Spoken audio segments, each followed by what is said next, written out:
귀한 찬양해 주시는 김신 장로님 감사합니다. 우리 옆에 있는 분들 한 분만 다시 인사. 참 잘 오셨습니다. 한번 인사합시다. 예.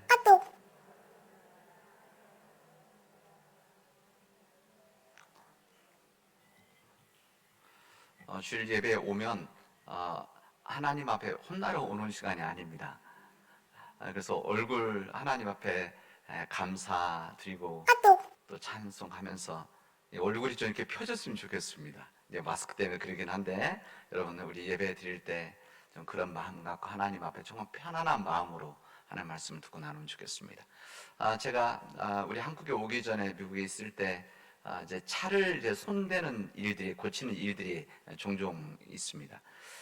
근데 이제 그 인건비가 비싸니까 그냥 스스로 하는 일들이 자꾸 많아집니다. 그래서 제가 있는 한 20년 동안 차 뭐 거의 한 막판에는 하지는 않았는데 한 15년 정도 초반부터 한 15년간은 차 엔진 오일을 제가 직접 갈았습니다. 차 들어 올리고 할 수 있습니다. 올리고 그다음 에어 필터도 제가 바꾸고 그리고 타이어 구멍 뻥고 나면 그것도 제가 수리를 할 정도 됩니다.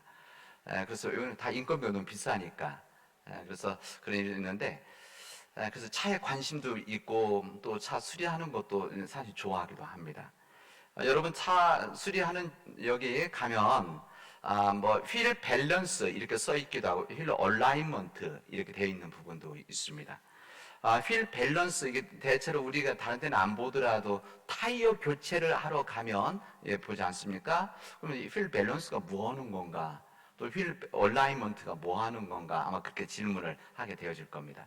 근데 휠 밸런스라고 하는 것은 이 타이어 부분을 균형을 맞추는 겁니다. 이 타이어 새 타이어도 이 균형을 잘 균형이 맞춰져야만 이것이 타이어가 균형 상태에 맞아서 그의 차가 흔들리지가 않습니다. 그래서 아주 예민하게 이걸 타이어를 끼고 나서 맞추죠. 여러분 혹시 보신 분들은 뭔가 작은 부분을 끼워서 이렇게 균형을 맞추는 것을 본 적이 있을 것입니다. 휠 얼라이먼트라고 하는 것은 이 타이어가 있으면 이 타이어를 받치고 있는 이게 돌리면서 하는 부분들이 기계가 있습니다. 이 토우라든지 캠버라고 하는 부분이 있어서 우리가 타이어가 반듯한 것 같은 사실은 각도가 좀 있습니다. 그래야만 이 각도가 왜 있느냐? 이거 돌아갈 때 이게 오른쪽 왼쪽 돌릴 때 이것이 균형 이렇게 돌려야만 차가 안전하고 그 다음에 앞으로 주행을 앞으로 나갈 때 반듯하게 나가야 되는 그 조절을 합니다.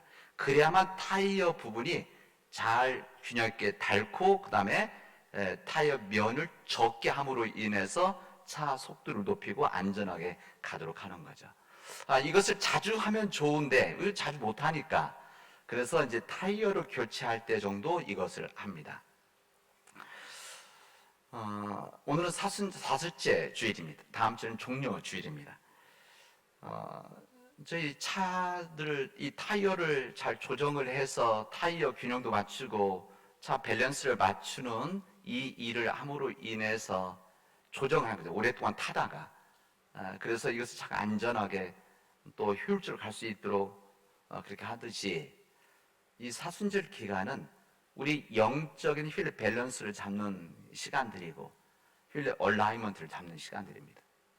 우리 보통의 삶 속에서 좌우로 치우쳐져 있었던 우리의 삶들, 하나님 말씀대로 살지 못했던 우리의 이 시간들, 인간의 탐욕으로 인해서 때로는 이그러져 있었던 우리 삶들을 하나님 앞에 우리의 허물과 죄를 회개하면서 그 회개하면서 우리의 삶들을 이제 정중앙으로 중심의 길로 맞춰 나가는 시간이 바로 이 사순절 기간입니다. 우리 부활절 앞두고 항상 매년 있는 이 사순절 기간, 단순히 그냥 작년과 같은 사순절 기간이 아니라 우리의 삶들을 중심을 다시 조정할 수 있는 그런 귀한 시간들이 되어지기를 바랍니다. 이 기간 동안 항상 주님의 말씀을 통해서 항상 우리의 삶들을 중심을 잡도록 합니다. 오늘 우리가 읽은 이 요한복음의 말씀, 레위기서 말씀, 이 히브리서의 말씀은 우리에게 또 하나의 중요한 하나의 말씀을 우리에게 알려주십니다. 예수님께서 예루살렘에 올라가시기 며칠 전에 예루살렘에 있는 종교 지도자들이 긴급 회의를 가졌습니다. 중요한 긴박한 의제가 있었습니다. 이 긴박한 의제가 무엇이었는가 하면은 나사렛에서 온 예수를 어떻게 할 것이냐라고 하는 주제였었습니다.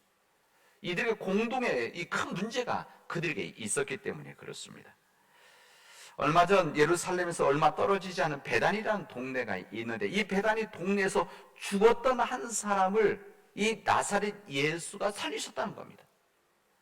마리아 마르다의 오빠인 이 나사로가 동굴에 있었는데, 동굴에서 이 천으로 수시로 감겨 있었는데 주님께서 일으키셨다, 나오라고 했었다는 겁니다.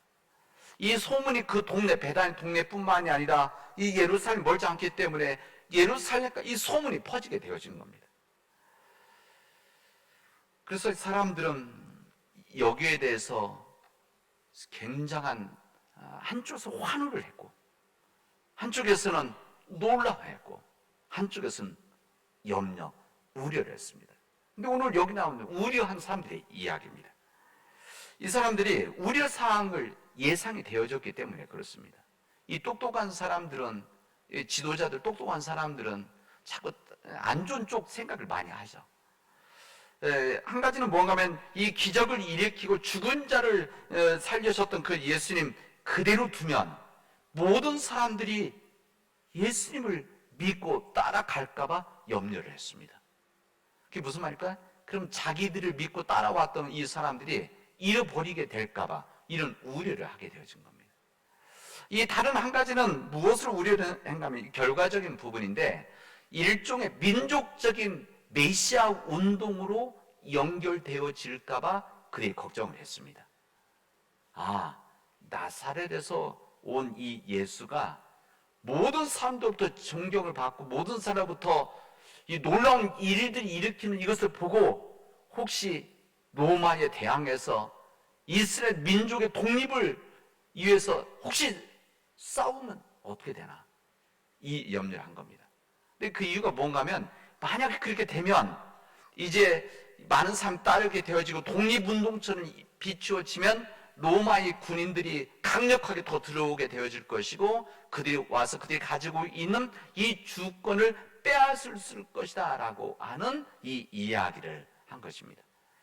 이 지도자들은, 이 예루살렘 때 이 지도자들은 누가 지배를 하든지 무조건 안정적이면 좋은 겁니다.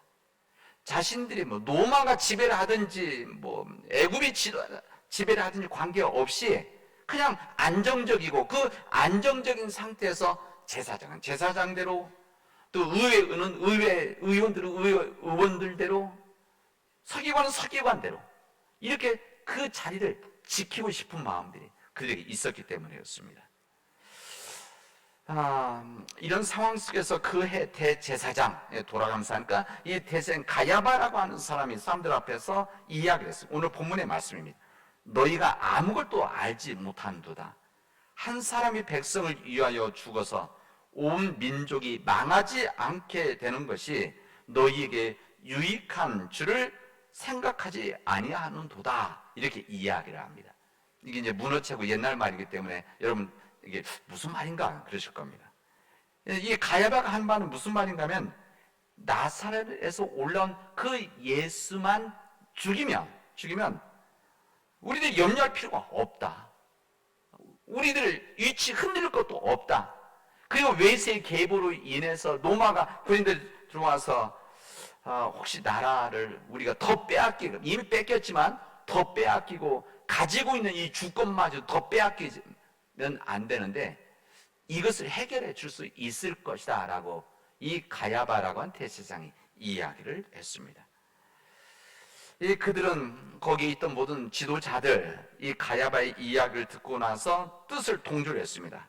그 다음부터 예수를 죽일 모의를 그래서 본격화를 하게 되어집니다. 이 같은 본문, 이 상황을 마태복음, 이 지금 요한복음인데 이 마태복음은 이렇게 기록합니다. 예수를 흉계로 잡아 죽이려고 의논을 했다, 이렇게 나옵니다. 그리고 누가복음에는 대제사장들과 서기관들이 예수를 무슨 방도로 죽일까 궁리했다라고 그렇게 증언을 했습니다. 이 나사렛에서 올라온 예수, 그들이 볼 때는 저 시골 같은 지방의 나사렛에서 올라온 그 예수를 죽이기만 하면, 이들의 표현대로 한다면 이 예수를 희생양으로, 속죄양으로 삼으면은 이 모든 일들을 해결할 수가 있을 것이다 라고 그렇게 생각을 한 것입니다. 근데 여기서 성경에 보면 놀라운 증언을 합니다. 뭐라고 증언하는가 하면, 이 말은 스스로 함이 아니요 그 해의 대제사장이기 때문에 예수께서 그 민족을 위하시고 그 민족을 위할 뿐만 아니라 흩어진 하나님의 자녀들을 하나 되게 하려 함이다, 이렇게 증언합니다. 이게 예수님 말씀이 아니고 이 가야바 대제사장의 이야기를 이렇게 언급을 한 겁니다. 예수님을 죽이려고 하는 이스라엘, 그리고 예수님 십자가형에 몰아갔던 이스라엘 민족, 우리 예수님께서는 그들을 외면하지 않으시고 그들까지도 구원하시려고 하신다. 그들을 위하시는 마음이다. 이뿐만 아니라 여기에 더욱 의미 있는 말씀은, 오늘 제목도 그렇게 제가 썼는데, 이게 사실 전에는 제가 이 부분을 읽긴 읽었어도 이렇게 마음속에 와닿지 않는 부분인데, 이번에 이 말씀 준비하고 이 말씀을 묵상하면서 이 말씀이 여기에 이렇게 담겨져 있구나. 이스라엘을 위하시고 민족을 위할 뿐만 아니라 흩어져 있는 하나님의 자녀들을 하나가 되기 위함이다. 이것을 가야바 대제사장 통해서, 또 아니면 그 주변에 있던 사람들 그렇게 고백하도록 했다는 것입니다.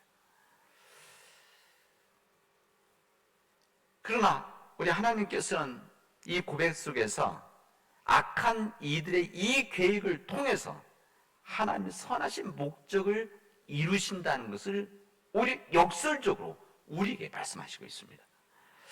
여기 이야기에 따라 사내들은 공회, 의회죠. 우리 시의회처럼 이게 사내들은 공회인데, 의회인데, 이 의회는 그때부터 예수님을 죽이로 결정하고 구체적으로 실행을 하게 되어집니다.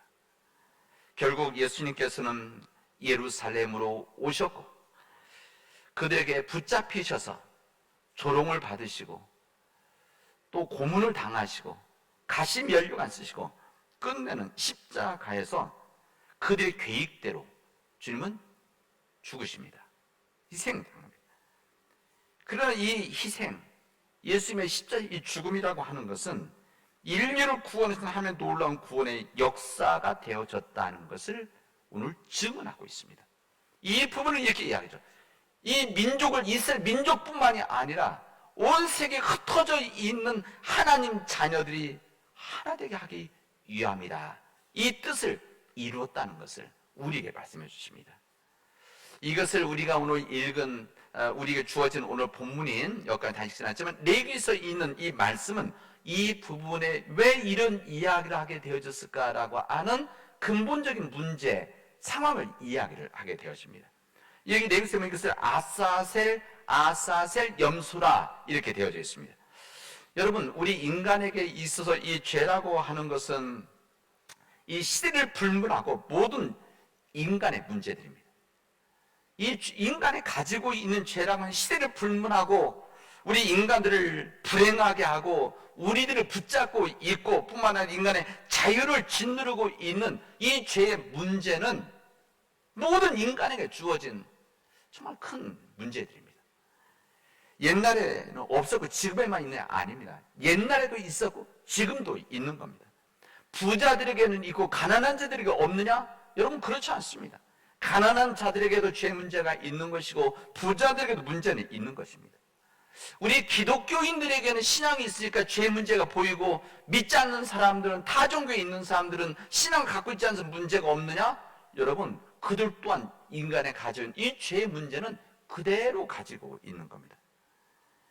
세상의 모든 사람들의 이 죄 문제는 영원히 인간적으로 해결할 수 없는 문제가 되고 있다는 것을 우리에게 알려줍니다. 타 종교에서도 이 문제를 이야기하고 이 문제들에서 많은 종교들과 철학하는 사람들이 많은 이야기를 하는데 그런 근본적인 문제는 해결되지 않았습니다. 그들에게 나름대로 지금까지 결론은 무엇인가? 결론은 인간 스스로 해결할 수 없다. 인간이 가지고 있는 의지로는 죄 문제를 해결할 수 없다고 하는 것이 그들의 결론입니다. 이 결론이 해결책입니까? 해결책은 아닙니다. 여러분, 이 출애굽을 했었던 이스라엘 민족들에게도 당연히 똑같은 죄 문제가 있었습니다. 인간이 약하기 때문에, 제가 종종 쓰는 표현이죠. 우리들이 약한 의지, 약하기 때문에 약에서 한 글자 옆에 빠져서 인간이 악해질 수 있다. 이 약하기 때문에 인간이 강한 의지를 가지고 있다면 우리가 신앙과 믿음 안에서 의지 안에서 흔들리지 않을 텐데 인간이 약한 겁니다. 신앙생활 오래 했다고 해서 이게 강해서 절대 죄 문제 전혀 없느냐? 목회자라고 해서 죄 문제가 전혀 다가오지 않습니다. 절대 그렇지 않습니다. 우리는 죽을 때까지 이 죄 문제, 인간의 약함이 있다는 것을 인정해야만 하나님 앞에 겸손하게 설 수가 있습니다. 이 출애굽 때 이스라엘 민족들에게 이 죄 문제를 똑같이 있었는데 이것을 어떻게 해결해 준다? 이것을 레위기에서 이것을 속죄 예법 이렇게 해서 이 표현은 좀 다르지만 이 속죄할 수 있는 예법을 그들에게 알려주셨습니다. 1년 중 특별한 날에 시행되는 이 속죄일에는 이스라엘 민족들의 모든 죄, 또 이 제사를 드리는 이 제사장들의 이 죄를 씻기 위해서 특별한 그 제사를 드리게 되어집니다. 이 레위기서 여기에 보면 내용에 보면은 이 대제사장의 속죄를 위해서 대제사장 죄를 지은 것이 있어서 속죄를 위해서 대제사장은 수송아지를 제물로 드린다 이렇게 되어 있습니다. 잡아서 제사 드리는 거죠. 그리고 일반 이스라엘 백성들을 위해서는 염소 2마리를 제물로 드린다 이렇게 되어 있습니다. 실제 그렇게 했습니다. 그래서 이 2마리를 선택을 해서 이 2마리 중에 한 마리는 하나님을 위해서 죽여서 속죄 제물로 드렸습니다. 그리고 한 마리를 어떻게 했느냐? 이 부분인데 이 한 마리는 이것을 아사셀 염소라고 그렇게 말합니다. 아사셀, 이게 원어 그대로입니다. 아사셀 염소. 그래서 이 아사셀 염소에 이 대제사장이 두 손으로 살아있는 염소의 머리에 우리말로 안수를 합니다. 이 안수를 할 때 뭐 어떻게 안수를 하면 모든 이스라엘 백성들의 죄, 불의, 이런 어떤 허물들을 그 머리에 다 씌운 다음에 그 염소를 광야로 내보내는 겁니다. 그래서 이게 이 염소를 잘못 이해하면 그럼 이 염소는 살아났구나 이렇게 이야기하는데 그게 아니라 이 염소 모든 인간의 죄를 이렇게 다 담아진 이 염소를 광야로, 어떤 광야냐? 사람들이 접근할 수도 없고 험악해서 이 염소는 광야로 들어가면 그곳에서 처참하게 죽도록 했었던 그 염소였었습니다. 이것이 레위기에서 나오는 이대 속죄 예법입니다. 이 죄가 없는 짐승, 이 염소가 인간의 죄를 대신 짊어지고 광야로 나가서 죽게 함으로 인해서 사람들의 죄가 용서함 받도록 하는 이 속죄 예법이 성 구약성에 나와 있습니다. 이 아사셀 염소 이 운명입니다. 그래서 우리는 보통 희생 양이다 이렇게 표현을 쓰는데 정확히 말하면은 희생 염소죠. 그래서 이것을 스케이프고트라고 이게 영어로 이게 염소인데 그래서 우리 신문에도 뭐 희생양이다, 속죄양이다 이렇게 나오는 말이 바로 이 문제입니다. 그래서 이 말이 시작이 되어져서 이것은 종교적인 표현이기도 하지만은 우리 사회에서도 어떤 희생당하는 사람들, 어쩔 수 희생당하는 사람들 속죄양이다, 속죄 염소다 영어로는 그렇게 이야기를 합니다. 오늘 왜 레위기에서 이 말씀을 했는가? 이게 바로 예수님의 죽음, 예수의 십자가의 죽음 여기에 연결되어져 있기 때문에 이렇게 우리가 알려준 겁니다. 예수님께서 오시기 전에 구약의 전통에서는 이 희생양, 이 희생 염소를 통해서 죄 용서를 받았다고 했습니다. 그러나 이 짐승의 희생을 통해서 죄 문제가 온전하게 해결되었겠습니까? 그러지 않았습니다.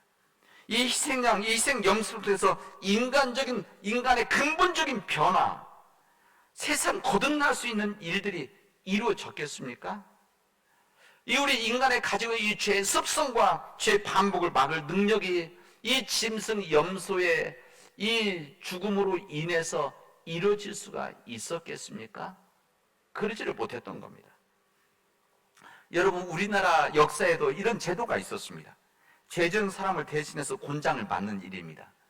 사극 같은 데 보면 그런 이야기가 나오죠. 죄지은 사람이 그 당에 대해 형벌이 있는데 이 곤장을 맞아야 되는데, 곤장을 맞고 생명이 이태로워진다든지 죽을 수밖에 없는 그 몸 상태가 되어지면은 사람을 돈 주고 사서 그 사람으로 하여금 곤장을 맞게 했습니다. 그렇게 맞고 나면 형을 면제받고 죄 용서가 되죠. 매맞는 사람이 따로 있고 사죄를 받는 사람이 따로 있었던 우리의 역사의 한 부분이 있습니다. 여러분, 그렇다고 해서 근본적인 문제가 죄가 용서되었겠습니까? 그러지 못했죠. 이런 우리 인간의 죄를 용서해 주시기 위해서 우리 하나님께서는 예수님을 이 땅에 보내신 겁니다. 이게 오늘 히브리서의 말씀입니다. 이 긴 내용이지만 히브리서 말씀은 그 얘기입니다. 옛날에는 대제사장을 위해서 수송아지를 잡고 인간의 죄를 위해서 희생 염소, 희생 양을 잡아서 죽이고 광야 내문에서 처참하게 죽이는 일을 통해서 용서함 받았는데, 이것이 온전하지 못하기 때문에 하나님께서는 우리 인간들을 위해서 예수님을 이 땅에 보내주셨고, 뿐만 아니라 끝내 십자가의 죽음을 통해서 우리의 죽은 행실에서 깨끗하게 하셨다고 하는 것이 오늘 레위기서와 히브리서의 말씀입니다. 여러분, 세례 요한이 예수님을 처음 만났을 때 이렇게 이야기를 합니다. 우리 성경에 보면 뭐라고 하면, 보라, 세상죄를 지고 간 하나님의 어린 양, 이렇게 이야기합니다. 사람들이 그냥 어린 양과 같이 그렇게 표현했구나라고 하는데, 사실 여기에는 이런 뜻이 담겨져 있는 겁니다. 이 그냥 어린 양이 그냥 어린 양이 아니라 희생양, 속죄 양, 사람들의 죄를 대신 짊어지고 광야로 나가서 죽을 수밖에 없는 그 양, 세례 요한은 이것을 본 것입니다. 그리고 그렇게 고백을 한 것이죠.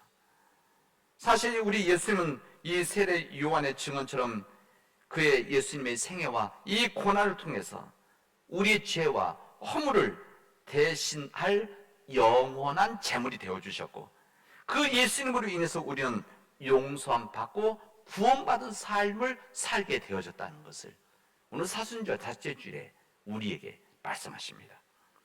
우리 예수님을 우리 죄를 위해서 희생한 속죄양을 만드신 이유가 무엇입니까?